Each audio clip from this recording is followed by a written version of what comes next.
செய்யும் ரட்சிப்பை பாருங்கள். எல்லாரும் கண்களை மூடி கொஞ்ச நேரம் அப்பாவை நோக்கி பார்க்கலாம். எல்லாருடைய கண்களும் மூடப்படட்டுமே. யாருமே பக்கத்தில் இருக்கவங்கள பார்க்க வேணாம். இந்த சேனைகளின் கத்தாதி கத்தாவை கொஞ்ச நேரம் எல்லாரும் கண்களை மூடி அப்பாவை மாத்திர நோக்கி பாருங்களேன். பரிசுத்தராக இருக்கிறான். பரிசுத்த தேவனை நமக்கு ஆராதிக்க கிடைத்த பெரிய பாக்கியம். பரிசுத்த தேவனை உள்ளத்தின் ஆழத்திலிருந்து எல்லாரும் நோக்கி பாருங்களேன். ஹல்லேலூயா, ஹல்லேலூயா. ஜீவன் சுகம் பலன் தந்து நம்மை ஒவ்வொரு நாளும் அவர் பாதுகாத்து கொண்டிருக்கிறார். ஒவ்வொரு நாளும் நம்மை நடத்தி கொண்டிருக்கிறார். அதிசயமாக அற்புதமாக நம்மை அவர் நடத்தி கொண்டிருக்கிறார். ஹல்லேலூயா. இந்த சேனைகளின் கத்தாதி கத்தாவை ஒரு முறை நோக்கி பாருங்களேன். ஹல்லேலூயா.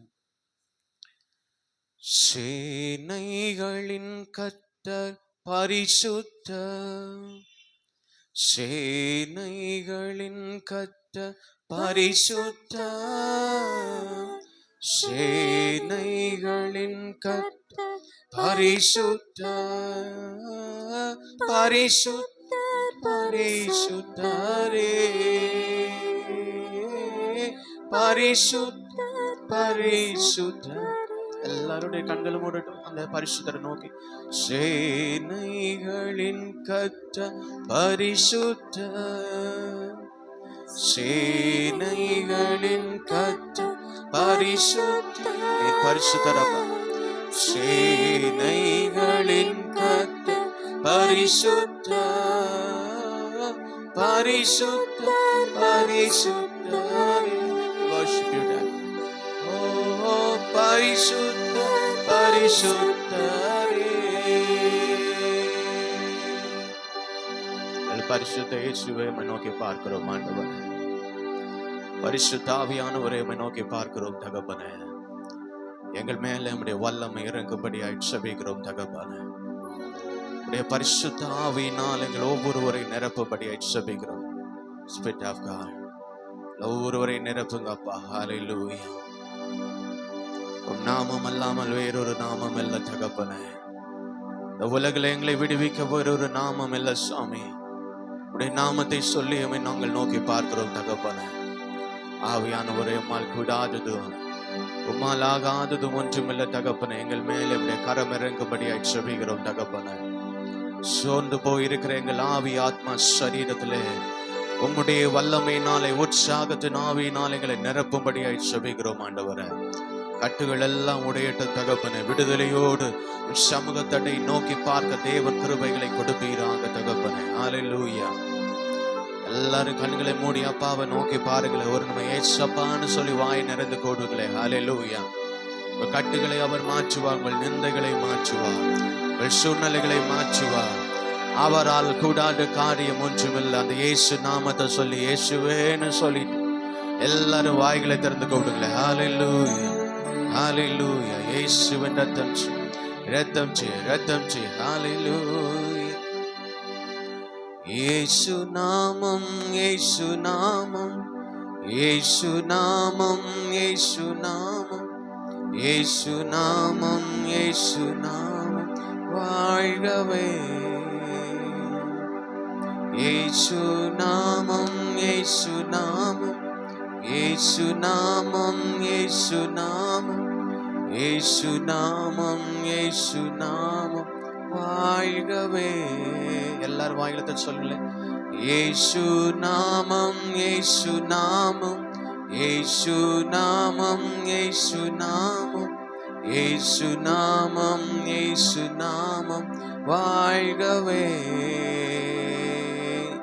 இயேசு நாமம், இயேசு நாமம், இயேசு நாமம், இயேசு நாமம், இயேசு நாமம், இயேசு நாமம் வாழ்கவே. அவர் நாமமே மதுரமிதே, அவர் நாமத்தில் சுகமுண்டே. அவர் நாமமே மதுரமிதே, அவர் நாமத்தில் சுகமுண்டே. இயேசு இயேசு நாமம், இயேசு நாமம், இயேசு நாமம் இயேசு நாமம் வாழ்கவே. கரங்களை தட்டி ஒரு முறையோடு சத்தமா இயேசு நாமம் இயேசு நாமம் இயேசு நாமம் இயேசு நாமம் இயேசு நாமம் இயேசு நாமம் வாழ்கவே. இயேசு நாமம் இயேசு நாமம் இயேசு நாமம் இயேசு நாமம் இயேசு நாமம் இயேசு நாமம் வாழ்கவே. இயேசு நாமம் இயேசு நாமம் இயேசு நாமம் இயேசு நாமம் இயேசு நாமம் இயேசு நாமம் வாழ்கவே. இயேசு நாமம் இயேசு நாமம் இயேசு நாமம் இயேசு நாமம். Thank you Jesus. அப்பா உம்மை உயர்த்துகிறோம். வாழ்கவே. இயேசு நாமம் இயேசு நாமம் இயேசு நாமம் இயேசு நாமம் இயேசு நாமம் இயேசு நாமம் வாழ்கவே. அவர் நாமமே மதுரமிதே. அவர் நாமத்தில் சுகம். எல்லாரும் கண்களை மூடி அப்பாவை நோக்கி பாருங்களேன். அவர் நாமமே பரிசுத்த என்னும் நாமம், மதுரமான நாமம். அவர் நாமத்தில் சுகம். ஒரு முறையோடு அவர் நாமத்தை ஏற்றி அவர் நாமமே மதுரமிதே. அவர் நாமத்தில் சுகமுண்டே. அவர் நாமமே மதுரமிதே. அவர் நாமத்தில் சுகமுண்டே. இயேசு நாமம் இயேசு நாமம் இயேசு நாமம் இயேசு நாமம் இயேசு நாமம் இயேசு நாமம் வாழ்கவே. இயேசு நாமம் இயேசு நாமம் இயேசு நாமம் இயேசு நாமம் இயேசு நாமம் இயேசு நாமம் வாழ்கவே. சபை அவர் நாமம் அல்லாமல் வேறொரு நாமம் அல்ல. நம்மை விடுவிக்க நாமம், மதுரமான நாமம், நமக்கு சுமுகம் அளிக்கும் நாமம். எல்லாரும் உழைச்ச நாளத்தில் இந்த ஒரு விஷயம் அப்பாவை நோக்கி பாருங்களேன்.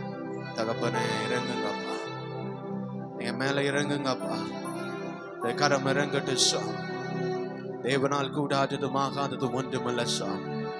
எங்கள் மேல் மனம் இறங்குங்க தகப்பனே, எங்கள் மேல் மனம் இறங்குங்க இயேசுவே. அப்பாமே நாங்கள் நோக்கி நிற்கிறோம் தகப்பனே. தேவாவியானவரே எங்களுக்கு இறங்கும்படியாய் செபிக்கிறோம் ஆண்டவரே. எங்களை பலப்படுத்துவீராக தகப்பனே, எங்களோடு பேசுவீராக தகப்பனே. நாம மாத்திரமே மகிமைப்படட்டும் தகப்பனே. எங்களை தாழ்த்துகிறோம், ஒப்பு கொடுக்கிறோம். இயேசுக்கு சொல்ல வேண்டும் பட்சம் நல்ல பிதாவே, ஆமென் ஆமென். ஹல்லேலூயா. ஒரு முறையோடு படிக்கலாம். யாத்திராகமம் 14 அதிகாரம் 13 வசனம். யாத்திராகமம் 14. அப்பொழுது மோசே ஜனங்களை நோக்கி, பயப்படாதிருங்கள், நீங்கள் நின்று கொண்டு இன்றைக்கு கர்த்தர் உங்களுக்கு செய்யும் இரட்சிப்பை பாருங்கள். இன்றைக்கு கர்த்தர் உங்களுக்கு செய்யும் இரட்சிப்பை பாருங்கள். ஹல்லேலூயா, ஆமென், ஹல்லேலூயா. இந்த காலை பொழுதிலே நான் உங்களோடு பேசுகின்ற காரியம், இன்றைக்கு கர்த்தர் உங்களுக்கு செய்யும் இரட்சிப்பை பாருங்கள். ஹல்லேலூயா. பக்கத்துல பார்த்து சொல்லுங்களேன், கர்த்தர் செய்கிற இரட்சிப்பை பாருங்க. ஆமென். திருப்பி பேசுங்களேன். ஆமென். கர்த்தர் செய்கிற இரட்சிப்பை பாருங்களேன். ஹல்லேலூயா, ஆமென். அவர் நம்முடைய இரட்சகராக இருக்கிறார். ஆமென். யார் நம்முடைய யாரு யாரு சத்தமா சொல்லுங்களேன், யாரு? ஆமென். சோர்வா உட்காந்துடக்கூடாது. ஆமென். ஹல்லேலூயா. நல்ல கலகலப்பா உட்காரணும். ஆமென். ஹல்லேலூயா. சோர்வெல்லாம் இருக்குன்னா நிறைய எக்ஸசைஸ் எல்லாம் இருக்கு. ஆமென் ஆமென். ஹல்லேலூயா. நமக்கு நேரம் போயிட்டு இருக்கு. ஆமென். ஹல்லேலூயா. கர்த்தர் செய்கிற ரட்சிப்பு. ஆமென். நமக்கு தேவன் தருகிற ரட்சிப்பு, தேவன் நம்முடைய வாழ்க்கையில தருகிற ரட்சிப்பு. ஆமென். மனுஷனுடைய கரங்களை நம்ம நோக்கி பார்க்கும்போது, மனுஷனுடைய முகத்தை நோக்கி பார்க்கும்போது, சில வேளை நம்முடைய வாழ்க்கையில வெட்கம் நமக்கு வரலாம், சில வேளை நம்முடைய வாழ்க்கையில ஏமாற்றங்கள் வரலாம். சில வேளை நம்முடைய வாழ்க்கையில அது ஒரு அதிர்ச்சியாய் போய்விடலாம். ஆனால் தேவன் தருகிற ரட்சிப்பு, இங்க மோசே ஜனங்களை பார்த்து சொல்கிறார், இஸ்ரவேல் ஜனங்களை பார்த்து சொல்கிறார், தேவன் தருகிற ரட்சிப்பை இன்றைக்கு நீங்க என்ன செய்கிறீங்க பாருங்கள். ஆமென். யார் தருகிற ரட்சிப்பு? தேவன் நம்முடைய வாழ்க்கையில தருகிற ரட்சிப்பு. இஸ்ரவேல் ஜனங்கள் எகிப்தின் அடிமைத்தனத்திலிருந்து நமக்கு படித்திருப்போம். அவர்கள் இப்போ எகிப்தின் அடிமைத்தனத்திலிருந்து இப்ப விடுதலை ஆக்கப்பட்டு இந்த விடுதலை பயணத்திலே இப்போது பார்வோனுடைய சேனை பின்னதாக பின்தொடர்ந்து வருகிறது. முன்பதாக செங்கடல் இருக்கிறது. இப்போ இவர்களுக்கு என்ன செய்வது, ஒரு ஹோப் இல்லை. வாழ்க்கையில என்ன செய்வது, அடுத்த கட்டம் என்ன செய்வது, அடுத்த ஸ்டெப் எப்படி எடுத்து வைப்பது, எங்க வழி இருக்கிறது என்பது தெரியவில்லை. அநேக நேரத்துல தேவனுடைய பிள்ளைகளுடைய வாழ்க்கையிலே நம்முடைய ஃபேஸ் பண்ற காரியம், எனக்கு அடுத்த ஸ்டெப்பு எடுத்து வைக்க தெரியல. என்னவா இருக்கு? பள்ளமா இருக்கு. ஆமேன். இல்ல முள்ளா இருக்கு, இல்ல மேடா இருக்கு, என்னால நடக்க முடியல, என்னால எதையுமே செய்ய முடியல, எனக்கு பலன் இல்லை, எனக்கு திராணி இல்லை, எனக்கு ஃபேஸ் பண்ணுவதற்கான போதிய சோர்ஸ் இல்லை, எனக்கு பணம் இல்லை, எனக்கு பலன் இல்லை, எனக்கு ஒரு அமைதலான சூழ்நிலை இல்லை. அப்படிப்பட்ட கேள்வியோடு இருக்கிற இஸ்ரவேல் ஜனங்கள், அப்படிப்பட்ட கேள்வியோடு இருக்கிற தேவ ஜனங்களுக்கு தேவன் நமக்கு கொடுக்கின்ற வார்த்தை, இன்றைக்கு தேவன் தருகிற ரட்சிப்பை பாருங்கள். கரங்களை தட்டி அப்பாவை மகிமைப்படுத்துங்களேன். ஹல்லேலூயா. அவர் தருகிற ரட்சிப்பு, ஆமென்.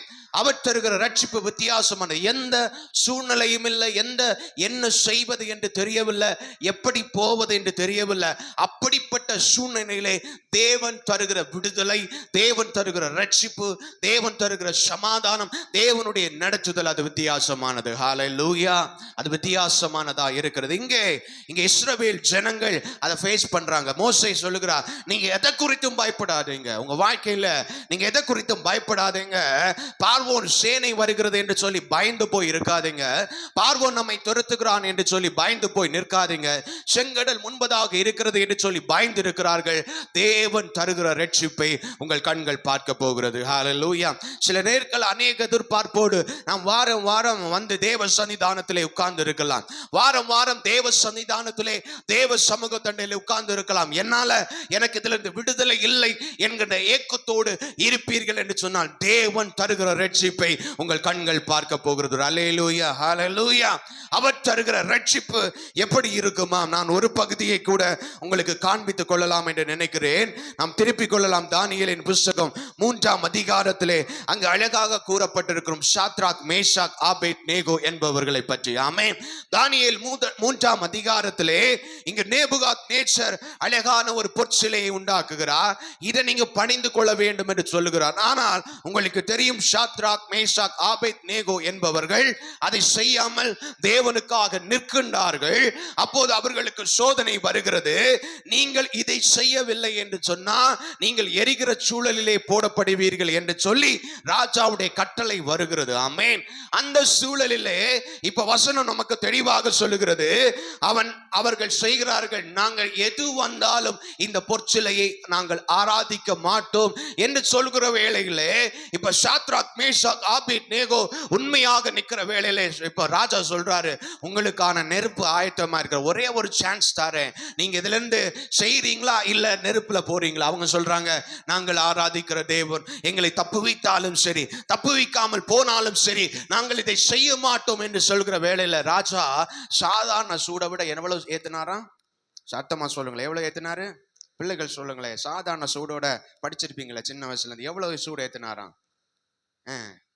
ஃப்ரெண்ட் ரோ சொல்லுங்களேன், முன்னாடி இருக்கிறவங்க சொல்லுங்க, எவ்வளவு சூடு ஏத்தினாராம்?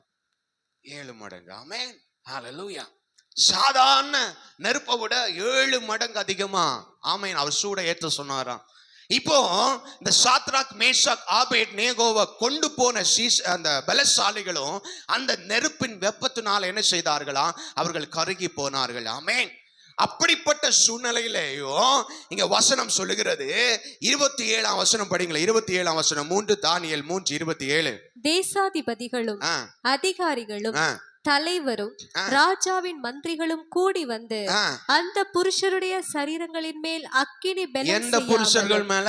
சாத்ராக், மேஷாக், ஆபேத்நேகோ மேல அக்கினி பலன் செய்யாமலும், அவர்களுடைய தலைமயிர் கருகாமலும், அவர்கள் தலைமயிர் கருகாமலும், அவர்களுடைய சால்வைகள் சேதப்படாமலும், எந்த சேதமும் வராமல், அக்கினியின் மனம் அவர்களிடத்தில் வீசாமலும் இருந்ததை கண்டார்கள். ஒரு அல்லேலூயா சொல்லுங்களேன் சத்தமா. ஹல்லேலூயா. பக்கத்துல இருக்கும் ஒரு தட்டு கொடுத்து ஒரு அல்லேலூயா சொல்லுங்களேன்.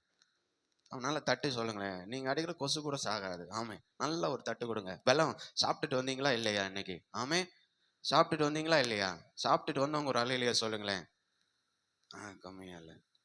நல்ல சத்தமா சொல்லுங்களேன். ஒரு அல்லேலூயா சொல்லுங்களேன். அல்லேலூயா சொல்லுங்களேன். நல்ல சத்தமா. ஹல்லேலூயா. நல்ல சத்தமா. இன்னும் சத்தமா. எனக்கு போறாது. ஆமே. நீங்க அல்லேலூயா சத்தமா சொல்றத நான் அடுத்த பாயிண்ட் போக மாட்டேன். நல்ல சத்தமா சொல்லுங்களேன். ஹல்லேலூயா. ஹல்லேலூயா. ஆண்கள் செயல சொல்லுங்களேன். ஹல்லேலூயா. நல்ல சத்தமா சொல்லுங்களேன். ஹல்லேலூயா. ஆமென். கர்த்தர் இப்ப எல்லாரும் சேர்ந்து ஒரு முறை சொல்லுங்களேன். ஹல்லேலூயா. ஹல்லேலூயா. கர்த்தர் நல்லவர். ஆமென். அப்போ அப்படிப்பட்ட புருஷர்களுக்கு மேல ஒரு அக்கினி வாசம் வீசவில்லை, முடி கருகி போகவில்லை. தேவன் தருகிற ரட்சிப்பு இப்படிதான் இருக்கிறோம். ஹல்லேலூயா சொல்லுங்களேன். ஹல்லேலூயா. உனக்கு எந்த சேதம் வராதபடி, உன்னுடைய வாழ்க்கையில எவ்வளவு எதிர்ப்புகள் வந்தாலும், எத்தனை சத்ரு எழும்பினாலும், உங்க வாழ்க்கையில எப்படி விதமான பிரச்சனைகள் வந்தாலும், எந்த சேதமும் வராதபடிக்கு, அக்னியின் வாசம் கூட வராதபடிக்கு தேவனாலே உங்க வாழ்க்கையில ரட்சிப்பை கொடுக்க முடியும். ஹல்லேலூயா. ஹல்லேலூயா. அதுதான் தேவன் தருகிற ரட்சிப்பு. மனுஷன் தருகிற ரட்சிப்பு வேணா, எப்படி வேணா இருக்கலாம். தேவன் தருகிற ரட்சிப்பு, தேவன் தருகிற விடுதலை எப்படி இருக்குன்னா, நீங்க அக்னி சூழலிலே போயிட்டு வந்தீங்க என்பதற்கான ஒரு அடையாளம் இல்லாதபடிக்கு தேவன் விடுதலையை கொடுப்பார். ஒரு அல்லேலூயா சொல்லுங்களேன். ஹல்லேலூயா. தேவன் தருகிற விடுதலை அப்படிப்பட்ட ஒரு விடுதலையாகத்தான் இருக்கும். ஆமே. இன்னும் வேதம் அழகாக தெளிவாக சொல்லுகிறது. தானியேல் புஸ்தகத்திலே 3ஆம் அதிகாரம் 25ஆம் வசனத்திலே அழகாக சொல்லப்பட்டிருக்கிறது. இதோ 4 பேர், அதற்கு அவர்கள் நம்ம 3 பேரை தானே போட்டோம், இதோ 4 பேர் விடுதலையாகி அக்னியின் நடுவிலே உலாகிறதை காண்கிறோம். ஒரு அல்லேலூயா சொல்லுங்களேன். ஹல்லேலூயா. எத்தனை பேர் உலாவுகிறாங்களா? ஆமே. நல்லா கவனிக்கணும். ஆமேன். போட்டது எத்தனை பேரு? 3 பேர். சத்தமா சொல்லுங்களேன். எத்தனை பேரு? 3 பேர். இப்ப எத்தனை பேர் உலாவுறாங்க?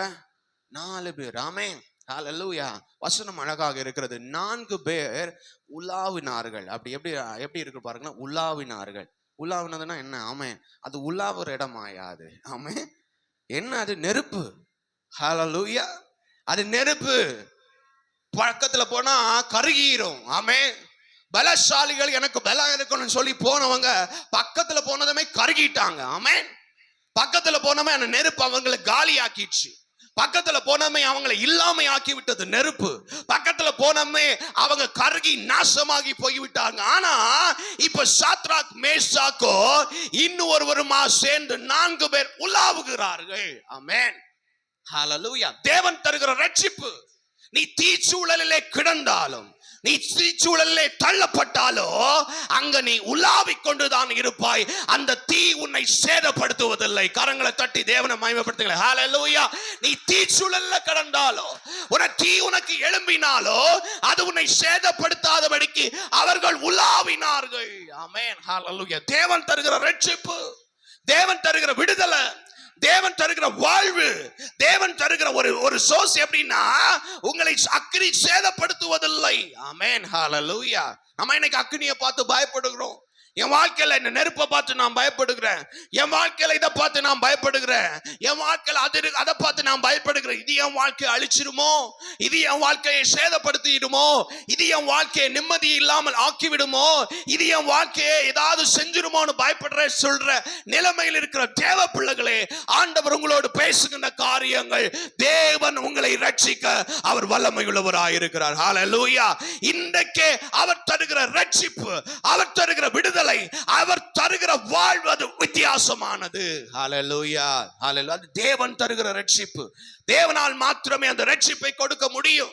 தேவனால் மாத்திரமே அந்த ரட்சிப்பை கொடுக்க முடியும். ஹல்லேலூயா. நம்ம ஒரு தீயில ஒரு மனுஷன் விழுந்துட்டானா என்ன பண்ணுவோம்? ஆமென். ரொம்ப பெருசா தீயா இருக்குன்னு அங்க தீ அணைக்கிறவங்களுக்கு கூப்பிட்டு சொல்லுவோம், இன்ஃபார்ம் பண்ணுவோம். ஆமென். நம்ம என்ன பண்ணுவோம்னா, ஒருத்தன் போய் காப்பாற்ற போறான், நான் நிறைய வீடியோ பார்த்துருப்போம். என்ன பண்ணுவாங்க, நான் காப்பாற்ற போறவனே என்ன பண்ணிடுவாங்க, பார்த்துருக்கீங்களா இல்லையா? என்ன பண்ணிடுவாங்க, நீ போமா தீக்குள்ள போய் அவனை எடுத்துட்டு வந்துரு அப்படின்னு சொல்லிட்டு நிற்பாங்களா? பக்கத்தில் இருக்கவங்க சேர்ந்து பிடிச்சிக்குவாங்க, நீ போயிடாம நீயும் நாசமா போயிடுவ. ஆமே, தீக்குள்ள ஒருத்தன் விழுந்துட்டான், தவறி விழுந்ததுமே யாருமே தைரியமாக போய் தீக்கு உள்ளதாக போய் காப்பாற்ற போவதில்லை. ஆமே, ஏன்னா கொஞ்சமா கையில நமக்கு சமையல் பண்ணும் போதே கையில தீ பட்டுச்சுன்னா என்ன ஆகும், வலிக்கும். ஆமாவா இல்லையா? நம்ம அதுக்கு போடுறோம், மருந்து போடுறோம். ஒரு சின்ன காயம் வந்ததுமே, அது அந்த தீக்காயம் வந்ததுமே அந்த தீக்காயம் ஆறுறதுக்கு நிறைய நாள் ஆயிடுது. ஆமே, இன்னைக்கு ஒரு சின்ன காயம் வந்ததுமே நமக்கு அதுக்கான என்னெல்லாமோ மருந்து போடுற பெரிய தீயில, அது 7 மடங்கு அதிகமாக்கப்பட்ட தீயில எந்த மனுஷனும் போவதில்லை. இங்கு வசனம் சொல்லுகிறது, அவரே இறங்கி வந்து அந்த ஜனங்களை ரட்சிக்கும்படியாய் அந்த தீயினுடைய வருவார் என்று சொன்னார். இன்னைக்கு நீங்கள் நானும் ஆராதிக்கிற அந்த நேச, நீ எந்த சூழலை அவதிப்பட்டிருந்தாலும் அந்த சூழலிலே அந்த இடத்திலே வந்து உன்னை தூக்கி எடுக்க அவர் சர்வ வல்லமையுள்ள தேவனாய் இருக்கிறார். ஹல்லேலூயா. நல்ல ஒரு அலையிலே சொல்லுங்களேன், ஹல்லேலூயா, ஹல்லேலூயா. அவர் சர்வ வல்லமையுள்ள தேவனா இருக்கிறார். தேவன் தருகிற ரட்சிப்பு அது வித்தியாசமாகவே இருக்கும். ஆமென். தீச்சூழலில் நீ இருந்தாலும் சரிதான், அங்கே நீ உலாவிக் கொண்டே தான் இருப்பாவே தவிர அந்த தீ ஆனது உன்னை சேதப்படுத்துவதில்லை. பக்கத்துல பார்த்து சொல்லுங்க, தீ உன்னை சேதப்படுத்தாது. பக்கத்துல பார்த்து சொல்லுங்க, நல்லா சத்தமாவே சொல்லுங்களேன். ஆமென். பேசாத ஆள் மாதிரி உட்கார்ந்து இருக்கிறீங்களா பாருங்களேன். ஹல்லேலூயா. தீ உங்களை சேதப்படுத்தாது. ஹல்லேலூயா. எதுவா இருக்கலாம், எந்த பிரச்சனையா இருக்கலாம், தீ போல உங்கள் வாழ்க்கையின் பிரச்சனைகள் எதுவா இருக்கலாம், அவைகள் உங்களை சேதப்படுத்தாதபடிக்கு தேவன் உங்களை பாதுகாப்பார். தேவனால் மாத்திரமே ரட்சிப்பை கொடுக்க முடியும். அப்போஸ்தலர் புஸ்தகம் 4ஆம் அதிகாரம் 12ஆம் வசனம் ஒரு படிங்களே. அப்போஸ்தலர் 4:12. அவராலே அன்றி வேறொருவராலும் ரட்சிப்பு இல்லை. அவராலே அன்றி வேறு ஒருவராலும் ரட்சிப்பு இல்லை. ரட்சிப்பு இல்லை. நாம் ரட்சிக்கப்படும்படிக்கு வானத்தின் கீழெங்கும் மனுஷருக்குள்ளே அவருடைய நாமமே அல்லாமல் வேறொரு நாமம் கட்டளையிடப்படவும் இல்லை என்றார். ஆமென். ஒரு அல்லேலூயா சொல்லுங்களேன். ஹல்லேலூயா. சத்தமா சொல்லுங்களேன். ஆமென். அவருடைய நாமம் அல்லாம வேறொரு நாமம் இல்லை. ஹல்லேலூயா. அவருடைய நாமம் மாத்திரமே நம்ம இரட்சிக்க வல்லமையுள்ள நாமம். ஹல்லேலூயா. வேறொரு நாமம் இல்லை. நம்ம இன்னைக்கு அப்பா இதுல இருந்து நீங்க காப்பாத்த யாராவது இருக்கீங்களா? இதுல இருந்து என்ன தூக்கி எடுக்க யாராவது இருக்கீங்களா? இதுல இருந்து என்ன பாதுகாக்க யாராவது இருக்கீங்களா? இந்த நெருப்புல இருந்து என்ன தூக்கி எடுக்க யாராவது? ஆண்டவர் இந்த காலை பொழுதுல நம்மோடு பேசுகிற காரியம் அவர் ஒருவரே, அவருடைய நாமம் மாத்திரமே. ஒரு ஹல்லேலூயா, ஹல்லேலூயா. எல்லாரும் இருக்கிற இடத்துல அப்படி எழும்பலாம். ஒரு நிமிஷம் எழும்புங்களேன். ஹல்லேலூயா. எல்லாரும் எழும்புங்களேன். ஹல்லேலூயா. அவருடைய நாமம். ஹல்லேலூயா. அவருடைய நாமம் அல்லாமல் வேறொரு நாமம் இல்லை. அவருடைய நாமம் இல்லாம வேறொரு நாமமே இல்லை. நம்மை ரட்சிக்க வல்லமையுள்ள நாமம் அது இயேசு என்னும் நாமம். ஹல்லேலூயா. அந்த இயேசு நாமம். ஹல்லேலூயா. எல்லாரும் உள்ளத்தின் ஆழத்துல இருந்து உங்க வாழ்க்கையில நீங்க அநேக நேரத்துல என்னுடைய வாழ்க்கையில நான் நெருப்புக்குள்ளதாக கிடக்கிறேன், நான் நெருப்புக்குள்ளதாக இருக்கிறேன், என்னை ரட்சிக்க யாருமே இல்லை, என்னை தூக்கி எடுக்க யாருமே இல்லை, என் நிந்தனையை மாற்ற யாருமே இல்லை, என் சூழ்நிலையை மாற்ற யாருமே இல்லை, என்ன நெருப்பு அழிச்சிருமோன்னு நான் பயப்பட்டு கொண்டு இருக்கிறேன் என்ற சூழ்நிலையில் நீங்க இருப்பீங்கன்னு சொன்ன ஆண்டவர் சொல்ல, இன்னைக்கு தேவன் உங்களுக்கு தருகிற ரட்சிப்பை பார்க்க போறீங்க. ஹல்லேலூயா.